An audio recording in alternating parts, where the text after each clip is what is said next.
Hello and welcome to the Everyday Adventure podcast. My name is Nikki Bass and I will be bringing you thoughts and ideas and hopefully some inspiration on how to build more adventure into your everyday life.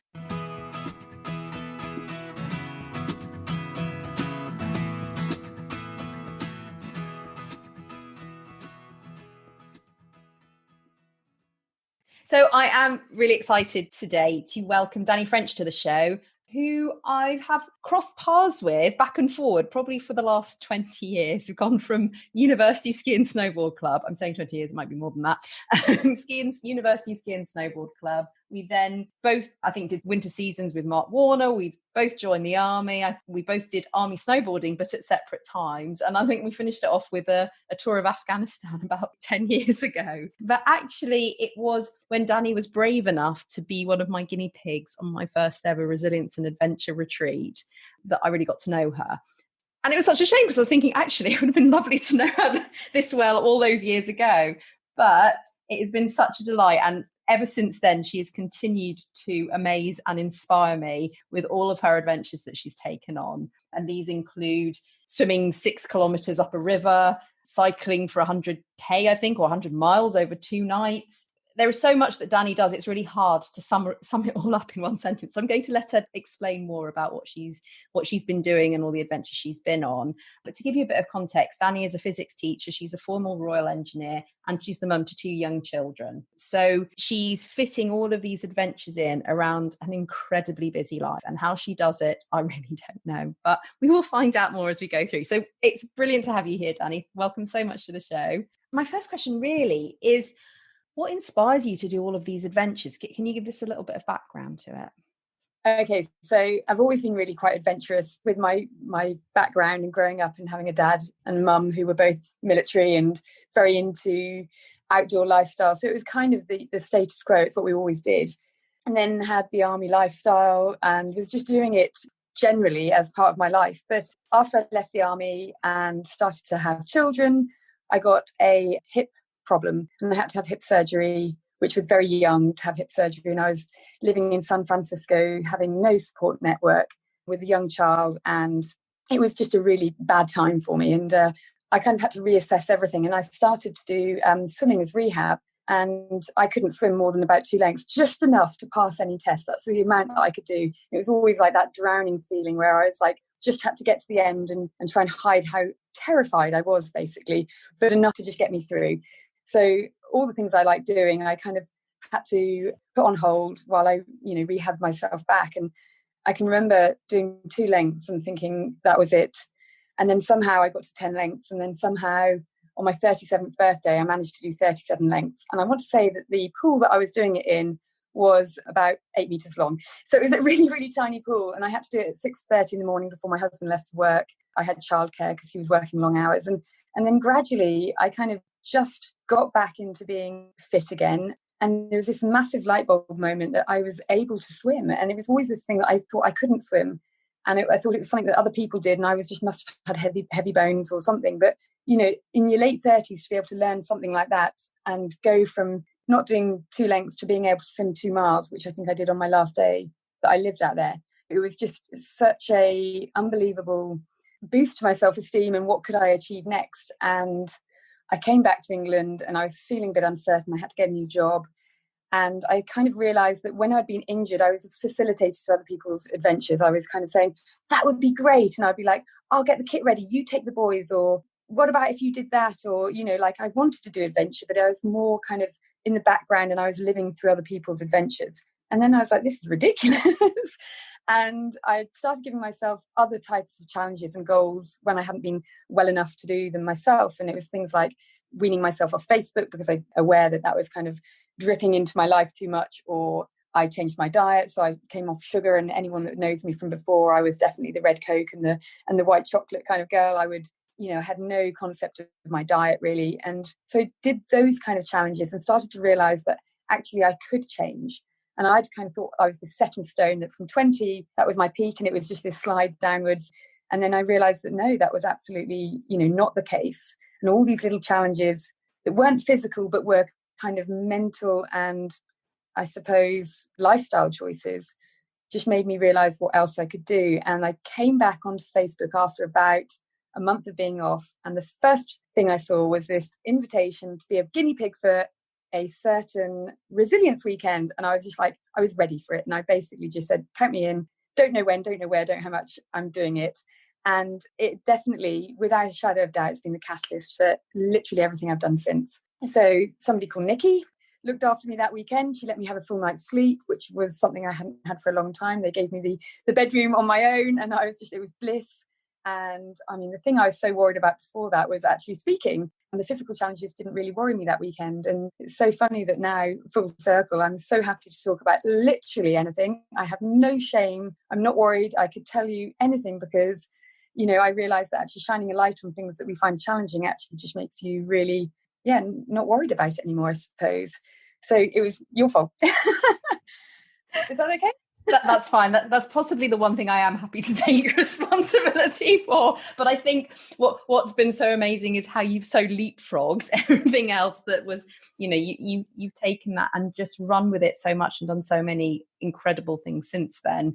And I don't think just one full night's sleep can be entirely responsible, but I think it goes a long way sometimes. We felt that it was just this guinea pig thing. And I didn't, you know, we had no expectations of where it was going. There's been a little core of us that have kept in touch. And even in the first couple of weeks afterwards, you were sending, you know, follow-on material. And that's what really, really kind of changed everything. So I started listening to podcasts, and one that resonated with me was the Tough Girl podcast. And I started listening to that, and then we would talk about it and, you know, share ideas. So it was so collaborative, and it was all about communication. And I think I'd been listening to one when I was driving somewhere, and I suddenly thought, oh, I wonder whether I could get from my mother-in-law's house in Cornwall to my mother's house in Devon. And then I was like, oh, I could row there in a boat. And then it just kind of lodged in, and it could not get out of my mind. I was like, that is ridiculous. Why am I so keen to do this thing? And then I put it out to the world. I think the first day that I put it out there, a friend who also isn't on Facebook very much said, count me in. And she was my best friend, basher buddy from Sandhurst. And, you know, from that moment on, it just grew arms, it grew legs, it became real. And we did it. So we rode last summer from Land's End Peninsula to Devon. So that's 100 miles. It changed so much during the time that we did it. We met so many people. We asked so much advice. We had to learn so much. It was a completely non-thing before we did it. So there wasn't anybody else we could copy. Everything had to be from blank slate. And it just was such an amazing experience that, you know, I can't even say that the doing it was the best thing, that you can't separate it out from everything else that we had to do. Yes, so it's it was probably one of the best things I've ever done, really. And that was the challenge that really kicked off something else that I did, which was I realized I was coming up to 40, which is for a lot of people a big lifestyle point where you look around, and I wanted to do 40 challenges before I turned 40. And there's all sorts of things that I'd kind of thought, oh, wouldn't it be good if, and I kind of just got a spreadsheet out, which I love spreadsheets. And I started writing down all the things that wouldn't it be good if, and did lots of research and kind of put some together and realized that others were just completely lunacy and others were actually like, I could really think about doing that. So I kicked off, well, I had to change it a bit because doing 40 challenges in 1 year was too much. So I said 42 challenges in 42 before I'm 42. And yep, I've got 14 left to go. So, and just under a year to do it.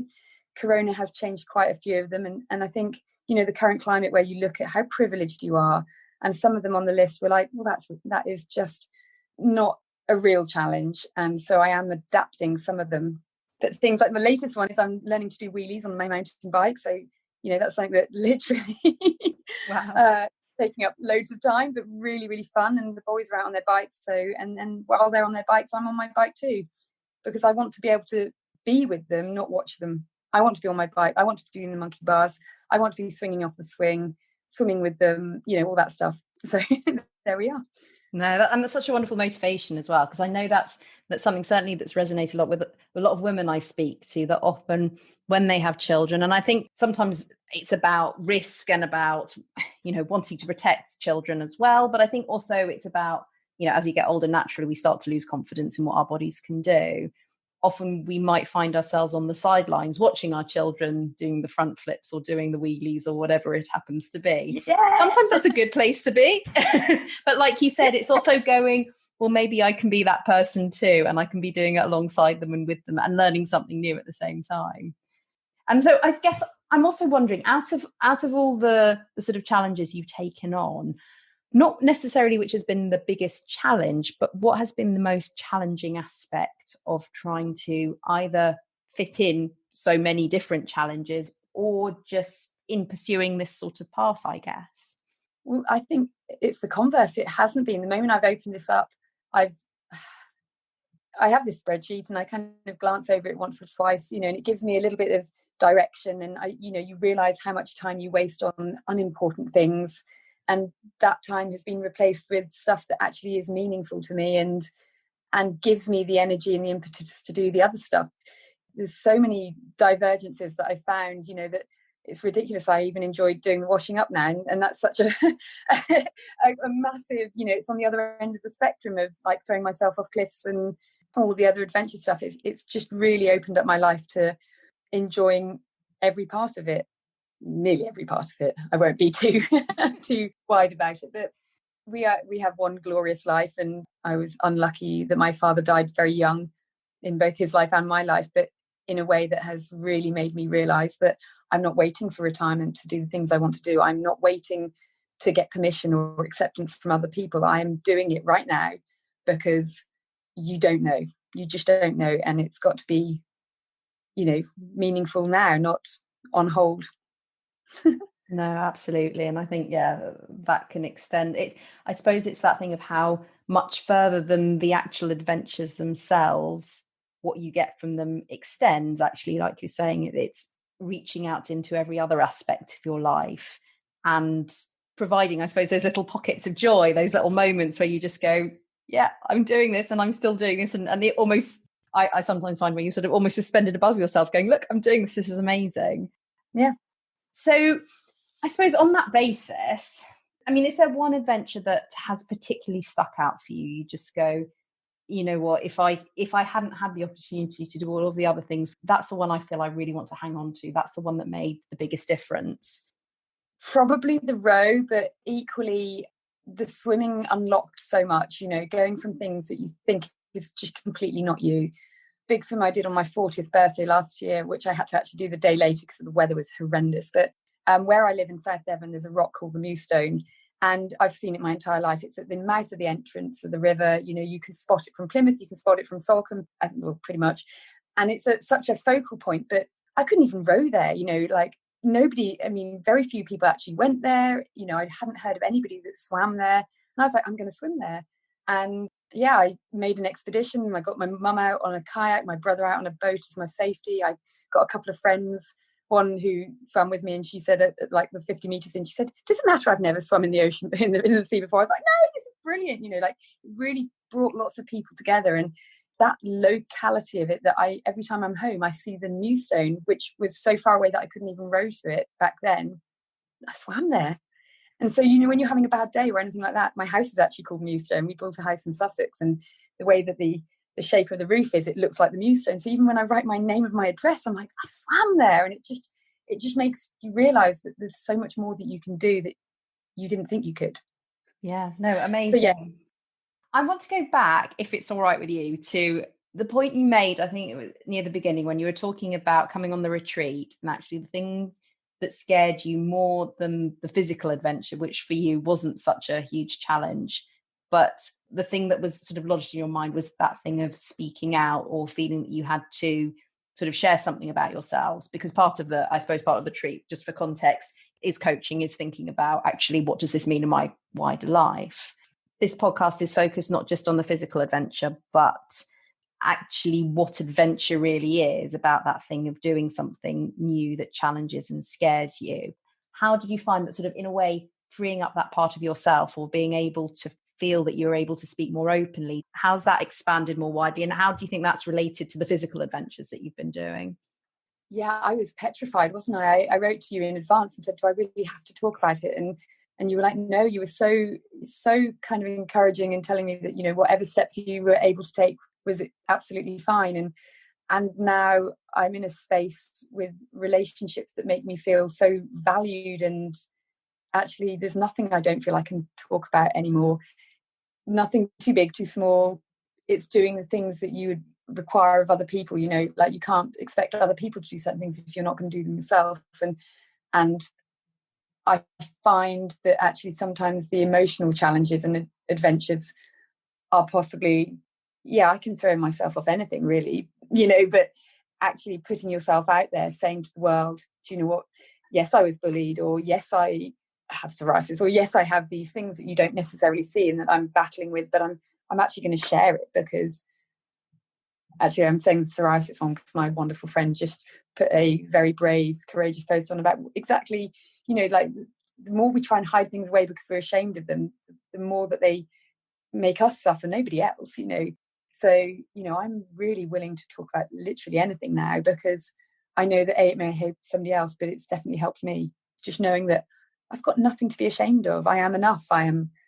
And if that doesn't meet up with other people, then, you know, I realign with people that do appreciate that and want to be open and make the world a better place and share kindness, and, you know, actually just appreciate how lucky we are, how much privilege we might have had, and how we can make sure that we're paying it forward or sharing or supporting and championing one another.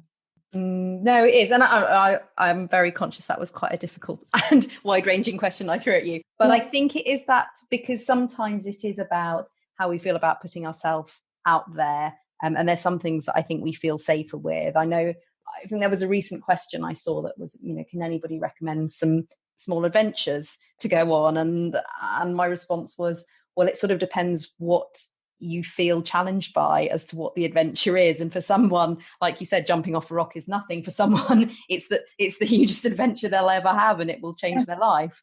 And likewise, that thing of just being able to speak out and feel vulnerable, and how important that is in both leading yourself and in leading others, I think is really key. I know some really emotionally brave people that might not even want to, you know, go down a hill on a mountain bike with the brakes on, you know, like that. But they are willing to put themselves in places emotionally that is so brave, that we do kind of tend to over fetishize, I don't know, that's maybe not the right word, physical adventure, as opposed to adventures in the emotional landscape, or really being curious about, if we open up that dark box in our mind that we just keep closed, you know, what will happen if we do? And I just, every time I have, it's been really scary, but there's been so many benefits that I haven't even possibly considered would be a benefit when I was brave enough just to unpick one stitch or open one. I don't know. Yeah. And how much you realise, I guess, that other people are often thinking the same or feeling the same things too. And then the strength in community around that too. I suppose that leads me on quite nicely in a way to my next question, which is around, there may be people listening to this going, you know, I just want to get started on one, let alone 42 adventures, or just try and introduce kickstart some sort of sense of adventure in my life. And I'm just wondering what the advice you would give them. How would you help people to get started, or what do you think is the thing that really helped you?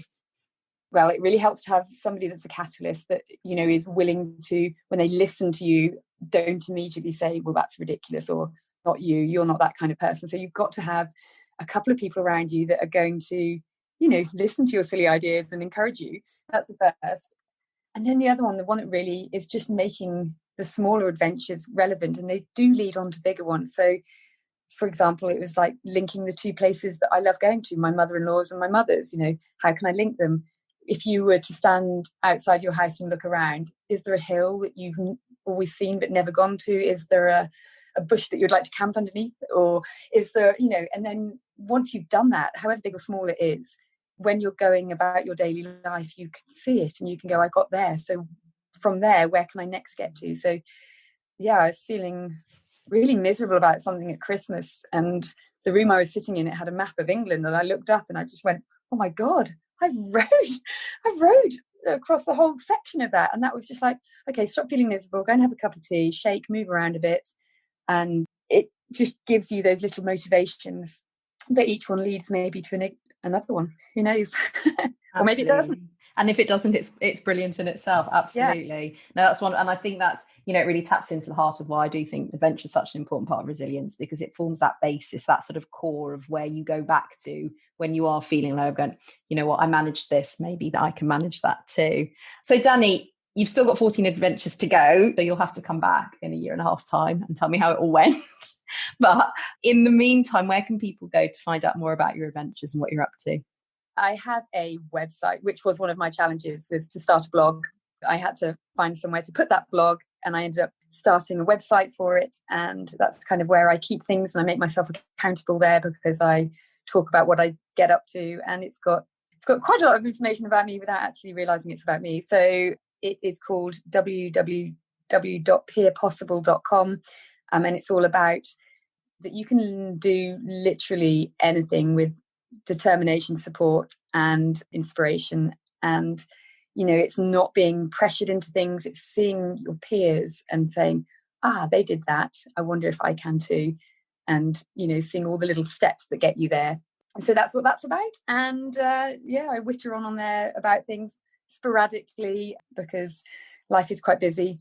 I will tell you, and I think you already know, but one of the ways I manage it is a supportive husband who kind of most of the time goes, okay, yep, another one of your crazy ideas, but I'm sure that's why he married me. And I am incredibly blessed to have an au pair, and I wouldn't want anyone to think that I do all this just without support, because that is one of the most fundamental things. I have help. We've worked out a way of facilitating it, and yes, there's pros and cons with everything, but we've got an amazing au pair and she is wonderful, and it gives me some freedom. And it means you've all found a way, which is wonderful. I think that's probably the perfect place in which to end. But it's been absolute pleasure, I can't say it enough, chatting to you. I could have carried on for ages, and look forward to catching up on when you get to the end of your 42 and what's next very soon. Lovely to speak to you, Dani. Bye. So one thing I forgot to mention in the intro for my conversation with Dani is that she's actually the poster girl for the Everyday Adventure podcast. So that picture that forms the cover art for our podcast is actually Dani jumping off a rock in Croyd for our very first Resilience and Adventure workshop. But one of the things I wanted to pick up on from our conversation was this piece around vulnerability, because obviously it was something that the adventure in a way for Dani had been to be able to sort of to face herself and to feel that it's okay to talk about what she thinks and who she is, and that is enough. And it's something that I have had so many conversations with people about recently, that actually, how do we show up and what does vulnerability actually mean? What does showing that side of ourselves that's often hidden from public view? And I think particularly in the workplace, but it's a mask that we put on in all different aspects of our lives. And it's interesting because the other day, my daughter said to me, and she's only 7, and she said, "Mummy, are some people perfect?" And first of all, I wondered where the question had come from. But also, my answer to her was no, because there's no such thing as perfect. But yet, this myth of perfectionism, or this myth of something that is perfect, that thus exists, continues to dominate all aspects of our life, whether it's in work, whether it's the idea of parenthood, that somehow you can be the perfect parent, or there is a perfect child, or there is a perfect way to raise children or to be as ourselves in the world. And it's a myth. It doesn't exist. And I think this idea of vulnerability really taps into that, because vulnerability, what it's not and what it's often perceived to be, is seen as some form of weakness, or feeling that you have to share every aspect about yourselves. And for a lot of us, actually, if you're quite a private person, that doesn't mean you have to post everything about yourself on social media. But what it does mean, it's about being authentic. It's sort of thinking, who am I, and how do I show up in the world? What do I want to leave people feeling about me? How do I want to leave people feeling in general? And really, it's about being human. We connect with people's vulnerability. We connect with that bit of them that we relate to as well.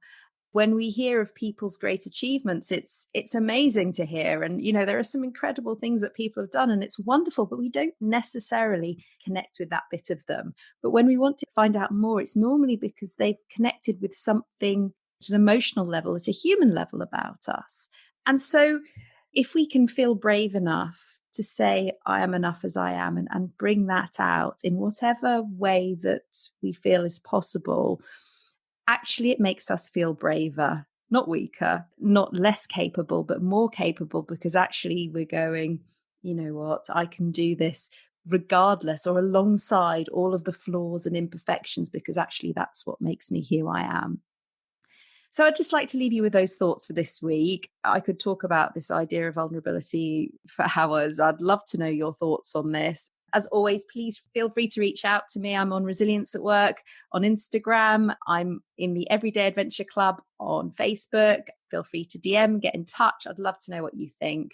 And if you are looking at getting started on an adventure of your own, again, I'd love to speak to you. I offer one-to-one coaching, workshops. And if you'd like to know more about the Resilience and Adventure workshops, we'll be running some more in 2021. So feel free to sign up to my newsletter, which is www.resiliencework.co.uk. You can sign up to my newsletter, find out some more about those adventures that we're coming up to. Anyway, look forward to speaking to you again next week, when I'll have another wonderful guest to interview and to chat to. And until then, have a wonderful week, and I'll speak to you soon. Bye.